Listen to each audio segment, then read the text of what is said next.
कि हम इस साल पूरी दुनिया को एक पैगाम देना चाहते हैं कि ये हमारी ज़िंदगी में खुशनसीबी आई है, आपकी ज़िंदगी में आई है कि इस साल जो 12 रबीउल अव्वल शरीफ को मीलादुन नबी सल्लल्लाहु अलैहि वसल्लम आने वाली है, वो पूरे हुजूर पाक की 1500 साला ईद मीलादुन नबी है। क्या पता उसके बाद फिर इस तरह के अदद के लिए हम जिंदा रहेंगे नहीं रहेंगे, यानी 1600 साल हो या कोई इस तरह का एक राउंड फिगर हो। 1500 साल हुजूर पाक सल्लल्लाहु ताला अलैहि वसल्लम की विलादत को हुए, और आज आईसीसी से मैं इसकी शुरुआत कर रहा हूं इंशाअल्लाहुल अजीज। पूरी दुनिया भर में हर साल तो हम मीलाद मनाते हैं, हमारा नाम ही मीलाद वालों में शुमार है। बहुत सारे लोग तो हमें सुन्नी नहीं मीलादी भी कहते हैं, कोई फर्क नहीं पड़ता। हुजूर पाक सल्लल्लाहु ताला अलैहि वसल्लम की किसी भी चीज की निस्बत दे करके हमारा तारुफ हो जाए, ये हमारे फख्र की बात है। हम 12 रबीउल अव्वल शरीफ को बड़े धूमधाम से मनाते हैं। बहुत सारे इस पर सवालात हैं, वो आज के नहीं है, बहुत बरसों से भी हैं। सवालात की परवाह ना करो। मैं तो अक्सर एक बात कहता, ये तो एक तफरीह के लिए कह रहा हूं, दलाइल की रोशनी में नहीं। आम सुन्नियों के लिए तो यही बात है कि कोई भी पूछे कि मीलाद मनाना कहाँ लिखा है, तो जवाब में सिर्फ इतना ही कहे सुन्नियों की किस्मत में लिखा हुआ। बस इतना काफी है, आगे बढ़ जाओ, बाकी जवाबात उलमा देंगे। कहाँ लिखा हुआ है मीलाद मनाना? सुन्नियों की किस्मत में लिखा हुआ है। और दूसरी बात खास तौर पर एक ये है, अभी ये मौसम आ रहा है, बहुत सारी चीजें आपके सामने आएंगी, सोशल मीडिया गर्म हो जाएगा, बहुत सारे लोग तरह तरह की चीजें लेकर के आएंगे, ऐसे जिसको आपके बाप दादाओं ने भी नहीं सुना है, नई नई चीजें हैं। लेकिन उस पर भी आप फिक्रमंद ना रहें। निसार तेरी चहल पहल पर हजारों ईदें रबीउल अव्वल, सिवाय इबलीस के जहां में सभी तो खुशियां मना रहे। इस शेर से भी लोगों को तकलीफ हो जाती है, तो कहते ये सब इनके बनाए हुए हैं, ये सुन्नियों के जलाने के लिए। मेरे अजीजों, सवाल एक ये खास तौर पर कि जब हुजूर पाक सल्लल्लाहु अलैहि वसल्लम पैदा हुए थे मक्का में, उस वक्त जब किसी ने जश्न नहीं मनाया तो अब क्यों मनाते हो? हुजूर जब पैदा हुए थे मक्का में, तब किसी ने हुजूर की मीलाद का जश्न नहीं मनाया, तो अब क्यों मनाते हो पूरी दुनिया भर में? मैं आपसे कहता हूं, होश हवास के साथ समझो पूछने वाले का सवाल क्या है। हुजूर जब पैदा हुए थे, रियल मीलाद उस वक्त नहीं मनाई गई। आप क्रॉस क्वेश्चन ये करें, उस वक्त तो मौजूद कौन लोग थे मक्का में जिस वक्त हुजूर पैदा हुए थे? कौन लोग थे? कुफ्फार और मुशरिकीन थे कि सब ईमान वाले थे? हाँ, कुफ्फार और मुशरिकीन नहीं मनाए थे, ये हम पता है, हमें पता है। मक्का में मौजूद कुफ्फार और मुशरिकीन नहीं मनाए थे, इसलिए कि उनके ऊपर यह हक भी नहीं है। हाँ, मनाए थे, बीबी आमिना ने भी मनाया है, दादा अब्दुल मुत्तलिब ने भी मनाया है, खुशी का इजहार किया है। तो मक्का वालों का खुशी न मनाना तो इनको आज नजर आता है। जो लोग दलील में लेकर के आते हैं मक्का वालों ने नहीं मनाया था, लेकिन उनको ये याद नहीं जब 53 साल की उम्र के बाद हुजूर मदीने जा रहे थे तो मदीने वालों ने क्या शानदार इस्तकबाल किया था।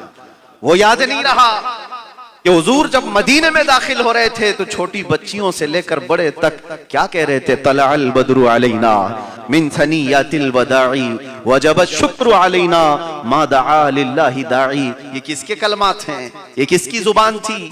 मदीने वालों ने खुशियां मनाई थी हुजूर जब तशरीफ लाए थे। तो अब किस्मत का फैसला यहां से कर लो, जो नहीं मनाते वो मक्का वालों के तरीके पर चलते हैं, और जो मनाते हैं वो मदीने वालों के तरीके पर चलते हैं। मक्का वाले ईमान वालों की बात नहीं कर रहा हूं, कुफ्फार और मुशरिकीन की। हाँ, अब आपको मैं कुरान पाक के बारे में बताऊं। अल्लाह फरमाता है, जब तुम्हारे पास अल्लाह का फजल आए या अल्लाह की रहमत पहुंचे तो खूब खुशियां मनाओ, ये अल्लाह का हुक्म है। अब मुझे बताओ, हुजूर पाक सल्लल्लाहु ताला अलैहि वसल्लम से बढ़ करके कोई रहमत आई है हमारे पास? वमा अरसलनाका इल्ला रहमतल लिल आलमीन। रब ताला ने फरमाया है, महबूब हमने आपको सारे जहानों की रहमत बनाकर भेजा है। तो जब इतनी बड़ी रहमत आई है तो क्या वो हमारे लिए ईद का दिन नहीं होगा? कुरान पाक में अल्लाह ताला ने ईसा अलैहिस्सलाम के जमाने का एक जिक्र फरमाया। ईसा अलैहिस्सलाम अपनी उम्मत के लिए दुआएं कर रहे हैं, रब्बना अंजिल अलैना माइदतम मिनस समा तकूनु लना ईदन लिअव्वलिना व आखिरिना व आयतम मिनक। वरज़ुक़ना व अंत खैरुर राज़िक़ीन। ईसा अलैहिस्सलाम क्या दुआ कर रहे हैं? ऐ अल्लाह हम पर आसमान से एक दस्तरखान उतार, खाने पीने की चीजें, माइदा कहते हैं दस्तरखान जिसमें खाना पीना रखा जाए। ईसा अलैहिस्सलाम दुआ कर रहे हैं कि हमें आसमान से एक दस्तरखान उतार, और जिस दिन वो दस्तरखान उतरेगा तकूनु लना ईदन लिअव्वलिना व आखिरिना, हमारे अगलों के लिए और पिछलों के लिए वो ईद का दिन हो जाएगा। ये कुरान में ईद का लफ्ज है, ईद का लफ्ज है कि जिस दिन आसमान से दस्तरखान उतरेगा वो ईद का दिन है। सोचो ऐ सुन्नी मुसलमानों, ईसा अलैहिस्सलाम कह रहे हैं आसमान से दस्तरखान जिस दिन उतरेगा वो ईद का दिन है, और जिस दिन पूरी कायनात का आका दुनिया में आए वो ईद का दिन नहीं हो सकता। जिसके सदक़े में पूरी दुनिया को खाने नेमत मिलता हो, उसके आने पर क्या वो ईद का दिन नहीं हो सकता? बस दलाइल और जितने भी आर्गुमेंट हो ये लंबे तवील जाते रहेंगे। इसीलिए शुरू में मैंने एक ही बात कही है कि आप सिर्फ इतना कहकर आगे बढ़ जाएं कि ये हमारी तुम्हारी किस्मत की बात है, अल्लाह ने हमारी किस्मत में लिखा है, इसलिए हम हुजूर की मोहब्बत में जश्न मनाते हैं। और इस बार पूरी दुनिया को ये बताना है 1500 साला ईद मिलादुन नबी में, जश्न ईद मिलादुन नबी के सिलसिले में मैं पढ़ रहा था, और एतराज करने वाले शायद ये जानते भी नहीं होंगे सबसे ज्यादा एतराज किसकी तरफ से होता है? हमारे अंदर मौजूद दिखने वाले सेम चेहरे, टोपी दाढ़ी और बाकी सब सेम, उन लोगों को ज्यादा तकलीफ है। मैं बाहर वालों की बात नहीं कर रहा हूं, क्रिश्चियन, हिंदू, ज्यूज, इनकी बात नहीं।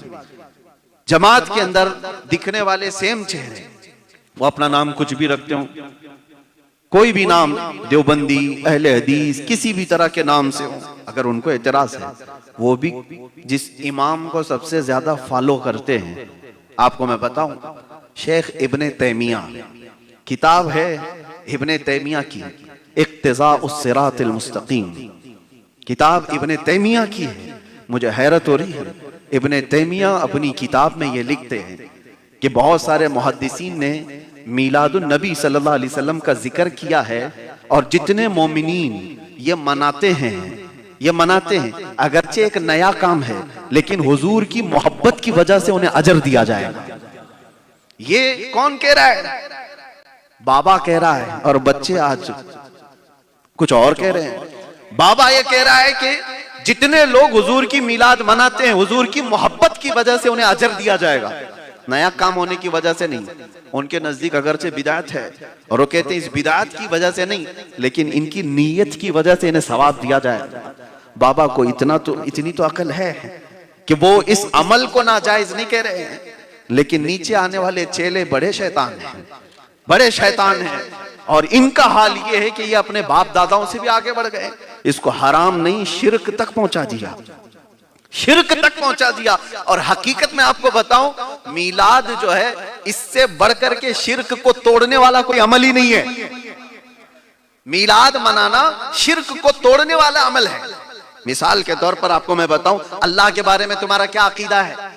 लम यलिद वलम यूलद, वो न किसी से पैदा हुआ न उससे कोई पैदा होगा, लेकिन हम हुजूर की मीलाद मना करके बताते हैं हम हुजूर को खुदा नहीं समझते, हम खुदा नहीं समझते। हाँ, अगर मीलाद नहीं मनाते तो हमको शक होता है कि तुम खुदा के सब तरह समझते हो नबी को। मनाओ तो कभी कि हुजूर भी पैदा हुए थे, ये बताओ दुनिया को कि हमारा नबी के बारे में अकीदा ये है कि वो पैदा हुए थे, और खुदा के बारे में अकीदा ये है कि वो कभी पैदा नहीं हुआ। तो शिर्क को तोड़ने वाला अमल है ये मीलाद मुस्तफा सल्लल्लाहु अलैहि वसल्लम मनाना, और ये हम पर शिर्क का फतवा लगाते हो। अजीब हिमाकत है, शिर्क को खत्म करने वाला अमल है मीलाद मुस्तफा। बहरहाल मेरे अजीजों, ये जो दलाइल हम दिए जाते हैं नबी पाक सल्लल्लाहु तआला अलैहि वसल्लम की मीलाद के लिए, एक बात याद रखना, जब कभी कोई हुजूर पाक सल्लल्लाहु तआला अलैहि वसल्लम के लिए किसी भी तरह का एतराज करता है तो हम तो जवाब देकर के हिस्सेदार बनते हैं, वरना हकीकत में हुजूर की इज्जत की ऊपर किसी भी तरह की कोई बात आई है तो जवाब आम इंसान नहीं, खुद खल्लाक़े कायनात देता, खुद रब्बे कदीर अता करता है। आपको पता है हुजूर पाक सल्लल्लाहु तआला अलैहि वसल्लम पर जब कभी एतराज हुआ, जवाब कहां से आया है? जवाब अल्लाह रब्बुल इज्जत की तरफ से आया है। कुरान पाक में कितनी चीजें हैं। एक बार आयतों का उतरना मौकूफ हो गया था, थोड़े दिनों के लिए डिस्कनेक्ट, 2 हफ्ते तक आयत आई नहीं, जिब्राइल लेकर आए नहीं। हुजूर सल्लल्लाहु अलैहि वसल्लम को इस बात का गम भी होने लगा, तो कुफ्फार मुनाफिक ये बातें फैलाने लगे, वद्दा रब्बु मुहम्मदिन मुहम्मदा, मोहम्मद के रब ने मोहम्मद को छोड़ दिया है। मुआज़ल्लाह रब्बिल, ये बात कैसी है? जब हुजूर सल्लल्लाहु अलैहि वसल्लम के बारे में ये बात फैला दी जाए कि मोहम्मद का रब मोहम्मद को छोड़ दिया, हुजूर तक ये बात पहुंची तो दिल में खल्क हुआ, तकलीफ हुई, हुजूर गमगीन थे। तो जानते हैं रब तबारक व तआला जिब्राइल अमीन को आयत दे करके भेजता है कि जाओ मेरे महबूब को सुनाओ, वद्दुहा वल्लैलि इज़ा सजा मा वद्दअका रब्बुका वमा क़ला। अल्लाह अल्लाह, इस पूरे सूरे को देखें, ए महबूब तेरे चेहरे वद्दुहा की कसम, तेरे जुल्फ़े वल्लैल की कसम, ना तुम्हारे रब ने किसी चीज की कमी की है, ना तुमको छोड़ा है। वलल आखिरतु खैरुल लक मिनल ऊला, बल्कि तुम्हारी हर आने वाली घड़ी पिछली घड़ी से बेहतर है। ये जवाब आता है। एक तरफ से सवाल उठा था, रब मोहम्मद के रब ने मोहम्मद को छोड़ दिया, अल्लाह ने जवाब ऐसा दिया कि करोड़ों साल, करोड़ों मोमिनीन हजारों साल तक इसकी तिलावत करते रहेंगे और कुफ्फार और मुशरिकीन को जवाब देते रहेंगे, और इस तरह से जवाब देंगे कि आज भी हमारे रब ने हमको छोड़ा नहीं है। दूसरी चीज कुरान पाक में आती है, कुरान पाक में अल्लाह जवाब देता है। एक मर्तबा अबू लहब ने कहा था ना, हुजूर सल्लल्लाहु ताला अलैहि वसल्लम ने जब सबको जमा किया तो अबू लहब ने ये जुमला कहा था, अलिहादा जमात, ए मोहम्मद क्या तुमने इसलिए हमको जमा किया? तब्बन लक या मोहम्मद, मुआज़ल्लाह। तब्बन ये अरबी में किसी को डांटने के लिए, गाली देने के लिए कहा जाता है। तुम्हारे हाथ टूट जाए ए मोहम्मद, क्या तुमने हमको इसलिए जमा किया है? हमारे बाप दादाओं के दीन से अलग करने के लिए? पहली मर्तबा 40 साल की जिंदगी में हुजूर को किसी ने इस तरह का जुमला कहा था। पहली मर्तबा शाने रिसालत में जब इस तरह का जुमला पहली मर्तबा आया तो जानते हुजूर को इसका भी कल्क हुआ, तकलीफ हुई। लेकिन हुजूर सल्लल्लाहु अलैहि वसल्लम की तरफ से जवाब देने वाले सहाबा खड़े नहीं, वो तो जवाब देते देते उनकी उम्रें तमाम हुई, लेकिन अल्लाह की तरफ से जवाब आता है, तब्बत यदा अबी लहब व तब मा अगना अन्हु मालुहु व मा कसब। पूरी सूरे उतार दी, मोहम्मद के हाथ नहीं टूटे, अबू लहब तेरे हाथ टूट जाए, तेरे हाथ बर्बाद हो। सवाल हुजूर पर हो रहा है, जवाब कौन दे रहा है? रब्बुल आलमीन। अब आखिरी मजे की बात मैं बताऊं, हुजूर सल्लल्लाहु अलैहि वसल्लम के 3 बेटे पैदा हुए हैं, 3 बेटे पैदा हुए हैं और तीनों बचपन में इंतकाल कर गए, अब्दुल्ला, ताहिर और इमाम हजरत इब्राहिम और कासिम। और जब हजरत इब्राहिम 6 महीने के करीब होकर इंतकाल किए तो ये मुनाफिकीन ने बात फैलाई कि मोहम्मद की नस्ल खत्म हो गई। मुआज़ल्लाह रब्बिल आलमीन। मक़तूउन नस्ल या अरबी में उसको कहते हैं अबतर, जिसकी नस्ल कट जाए उसको क्या कहते हैं? अबतर। मुआज़ल्लाह ये बात फैलाने लग गए कि मोहम्मद की नस्ल खत्म हो गई है, वो अबतर है, अबतर है, अबतर है। मुआज़ल्लाह, सदबार मुआज़ल्लाह। हुजूर पाक सल्लल्लाहु अलैहि वसल्लम को जब इस बात का कल्क हुआ, तकलीफ हुई, तो जानते हो रब तबारक व तआला पूरी सूरे उतारता है और फरमाता, इन्ना आतैना कल कौसर फसल्ली लिरब्बिका वन्हर इन्न शानिअका हुवल अबतर। जिसका मतलब क्या है? ए महबूब, हमने आपको कौसर अता किया है। किसी और मौके पर अता करेंगे कि कौसर होता क्या है, इसकी तफसील के लिए घंटों काफी नहीं है। अल्लाह फरमाता है, महबूब हमने आपको कौसर अता किया, अपने रब की इबादत करो, कुर्बानी करो। इन्ना शानिअका हुवल अबतर, आप नहीं, आपका दुश्मन कटी हुई नस्ल का है। पूरी दुनिया में ढूंढ के निकालो अबू लहब के बच्चे कहाँ हैं? नाजायज तो बहुत मिल जाएंगे, लेकिन जो नस्ल वाले हैं वो कहाँ हैं? अबू जहल की औलाद कहाँ है? उतबा शैबा की औलाद कहाँ है जो हुजूर पर भौंकते थे? लेकिन हुजूर को जिन्होंने कहा था कटी हुई नस्ल है, आओ दुनिया में हर इलाके में देखो सादात मुस्तफा की खुशबू फैली हुई है। अल्लाह करीम ने आज भी आले रसूल को हर जगह पर फैला रखा है। और यकीन के साथ कहता हूं मेरे अजीजों, हुजूर की नस्ल जितनी सेफ आज तक चली है, जितनी सेफ आज तक चली है और जितनी बड़ी तादाद में है, दुनिया का कोई बादशाह ये चैलेंज नहीं कर सकता कि मेरी नस्ल इतने बड़े पैमाने पर पूरी दुनिया में है। ये सिर्फ और सिर्फ मेरे आका को एजाज हासिल है कि हुजूर की। अल्लामा अब्दुर्रहमान जामी तो यहां तक कहते हैं कि सारे लोगों का नसब जाया हो चुका है सिवाय मोहम्मद अरबी का, इसलिए कि वो नसब अल्लाह ताला ने कुरान में फरमाया है। अल्लाह ने उनकी हिफाजत हुजूर की भी की है और नसब की भी की है। और एक बात मैं आपको बताऊं, अल्लाह जब जवाब देता है, अल्लाह जब जवाब देता है, सिर्फ इतना कहा था ना अबू लहब और उसके चेलों ने कि मोहम्मद की नस्ल कटी हुई है, उनकी नस्ल नहीं होगी। अल्लाह ने इस नस्ल की ऐसी हिफाजत की, अल्लाह अकबर, क्या शान है इस नस्ल की। पूरी दुनिया में महफूज, जिनके शजरे महफूज, जिनके बाप दादाओं के नाम महफूज, तारीख महफूज, हत्ता के ये रिवायतों में मौजूद है कयामत के दिन भी लोग अपने अपने माँ बाप को भूल जाएंगे मगर ये नस्ब वहां पर भी सलामत होगा।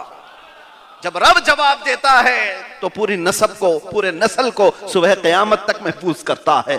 मेरे नबी सल्लल्लाहु अलैहि वसल्लम की कोई चीज जब कभी कोई एतराज करेगा तो रब ताला की तरफ से जवाब आएगा और ऐसा जवाब आएगा कि क़यामत तक दांत बजते ही रहेंगे। इसीलिए जिन लोगों को आज मीलाद मुस्तफ़ा सल्लल्लाहु अलैहि वसल्लम पर शक है या अलग अलग अंदाज से वो सवाल करते हैं, मैंने तो दलाइल की रोशनी में बता भी दिया कि तुम्हारे बड़े बाबा इब्ने तैमिया ने भी कहा है कि अगर मोमिनीन मीलाद मुस्तफ़ा मनाते हैं तो अगरचे नया काम क्यों ना हो, उनके हुजूर से मोहब्बत की वजह से उन्हें अजर दिया जाएगा, उन्हें अजर दिया जाएगा। एक दो नहीं, हजारों बुजुर्गों की वाकयात मौजूद हैं, आज वो सब बयान नहीं करना है, लेकिन सिर्फ इतनी बात याद रखो मेरे अजीजों, हुजूर की मीलाद में हम करते क्या हैं, करते क्या है। हाँ, मैं उसका रद्द करूंगा अगर कोई डांस करता है, कोई डीजे बजाता है, कोई गाने गाता है, कोई थिरकता है और मीलाद को अगर गलत तरीके से इस्तेमाल करता है, हम उसका कंडेम करते हैं, हम उसकी मजम्मत करते हैं। लेकिन कोई मेरे मुस्तफ़ा सल्लल्लाहु अलैहि वसल्लम की मोहब्बत में खड़ा होता है और लोगों को हुजूर की सीरत बताता है, फकीरों को खिलाता है, मिस्कीनों को पहनाता है, तो इससे बेहतर अमल क्या हो सकता है। एक चीज मैं बता करके जाता हूं, मेरी जिंदगी में पेश आने वाला एक वाकया मीलाद मुस्तफ़ा। अक्सर अब मैं बात को समेट रहा हूं, खत्म कर देता हूं, ये हर साल मैं बयान करता हूं, आपकी भी जिम्मेदारी है। मैं ट्रेन से उतर रहा था अपने वतन, ये मीलाद का दिन था यानी 12वीं शरीफ। एक नौजवान आता है और मुझसे कहता है, हजरत आज 12 रबीउल अव्वल है, आप सफर से आए हुए हैं, मुझे कुछ ऐसा बता दो कि हुजूर सल्लल्लाहु अलैहि वसल्लम को मैं खुश कर दूं, मैं ऐसा कुछ करूं मीलाद में हुजूर को कोई तोहफा दे दूं। वैसे तो झंडे बहुत लगाते हैं, लाइटिंग भी बहुत करते हैं, हम मिठाई भी बहुत तकसीम करते हैं, सब करते हैं, कुछ ऐसी चीज बताओ।